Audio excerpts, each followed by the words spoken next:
Shalom, shalom, shalom, shalom, haleluya, puji Tuhan. Selamat pagi, luar biasa. Hari ini kita bisa berada di penghujung bulan September, tepatnya tanggal 30 September tahun 2022. Kita bersyukur kepada Tuhan jika sepanjang bulan ini, Tuhan sudah menolong kita untuk melalui segala suka maupun duka bersama-sama dengan Tuhan. Dan percayalah, pada bulan depan, besok hari tepatnya kita akan masuk di bulan Oktober. Kita akan begitu yakin, sebagaimana Tuhan memelihara kita di sepanjang bulan September, Tuhan pasti akan memelihara kita di bulan Oktober yang akan datang. Amin. Dan jika kita bisa berada di penghujung bulan September hari ini adalah sebuah anugerah yang harus bisa kita jalan dengan penuh tanggung jawab di hadapan Tuhan. Dan percayalah, sama seperti Dia telah memberkati tidur malam kita dan telah menjagai kita di sepanjang malam, maka di sepanjang hari ini Tuhan pasti menjagai, memberkati, dan melindungi hidup kita. Amin.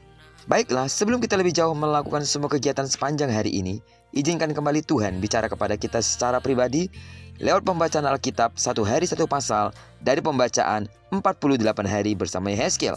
Dan hari ini kita telah berada di hari yang ke-31, maka kita akan membaca kitab Yehezkiel pasal yang ke-31 ayat pertama sampai dengan ayat yang ke-28. Judul renungan kita hari ini, terpaksa harus ditebang. Sebagai pengantar renungan ini, saya akan coba bacakan untuk kita ayatnya yang ketiga. Lihat, aku menyamakan engkau dengan pohon aras di Libanon, penuh dengan cabang yang elok dan daun yang rumpun sekali, tubuhnya sangat tinggi, puncaknya sampai ke langit. Sidang jemaat Tuhan, tahukah saudara bahwa pohon aras Libanon adalah pohon yang sangat berharga dan megah yang dicatatkan oleh Alkitab. Tingginya bisa mencapai 24 meter, rentang dahan sampai 33,8 meter, sedangkan lingkar batangnya mencapai 12 meter. Dan garis batang mencapai 3 meter. Pohon ini bisa hidup sampai ratusan tahun. Ia menjadi simbol kekuatan dan daya tahan. Yehezkiel pasal 31 dalam pembacaan kita hari ini menyebutkan Mesir sebagai pohon aras Libanon. Dengan luas cakupan kekuatan Mesir saat itu, kekuatan budaya, kekuatan politik, ekonomi, dan pertahanannya, didukung lagi dengan kekayaan alamnya, membuat seolah-olah tidak ada lagi bangsa yang sanggup menyamai Mesir. Hal inilah yang membuat banyak bangsa datang dan berlindung kepada Mesir. Namun sayang sekali, karena pohon yang begitu megah ini, Alkitab katakan akan ditebang.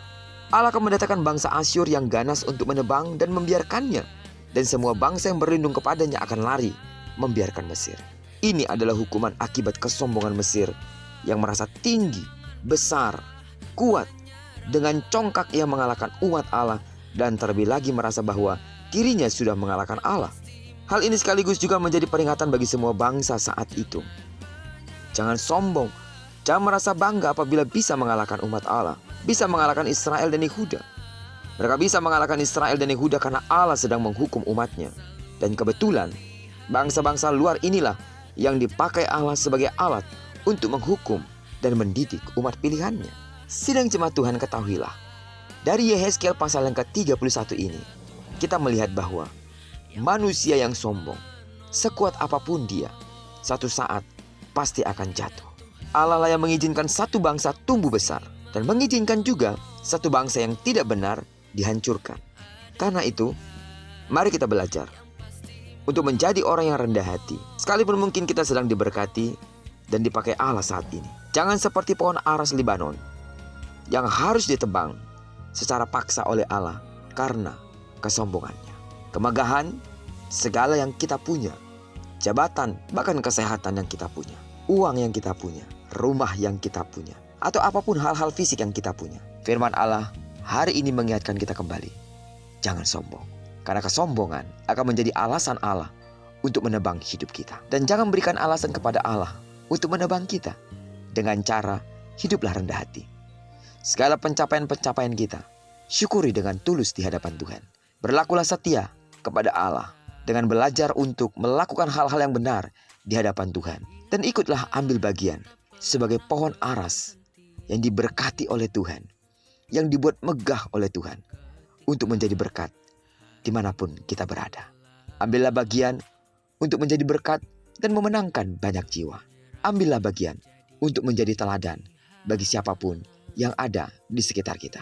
Jangan biarkan Tuhan dengan terpaksa harus memotong pohon Libanon karena kesombongannya. Terpujilah nama Tuhan. Diberkatilah kita sepanjang hari ini, digenapi firman yang telah berjanji, bahwa apa yang dikerjakan tangan kanan dan tangan kiri kita dibuatnya berhasil. Amin. Dan karena kita telah menyerahkan diri kita sepenuhnya ke dalam tangan Tuhan di sepanjang hari ini, maka kemanapun kaki kanan kaki kiri melangkah, di sana pasti kemuliaan Tuhan akan dinyatakan. Tidak jemu-jemunya terus aku berdoa untuk seluruh sidang jemaat Tuhan. Diberkatilah saudara, kasih karunia Allah melimpah dalam hidupmu. Bagi sidang jemaat Tuhan yang sakit secara fisik, atau mungkin ada orang-orang yang kita kasihi sedang terbaring di rumah sakit, pun mungkin ada di rumah sedang lemah, dalam nama Yesus, disembuhkanlah sesuai dengan takaran imanmu. Diberkatilah kita bersama dengan orang-orang yang kita kasihi, serta bersama dengan orang-orang yang kita cintai dimanapun mereka berada. Terpujilah nama Tuhan. Shalom.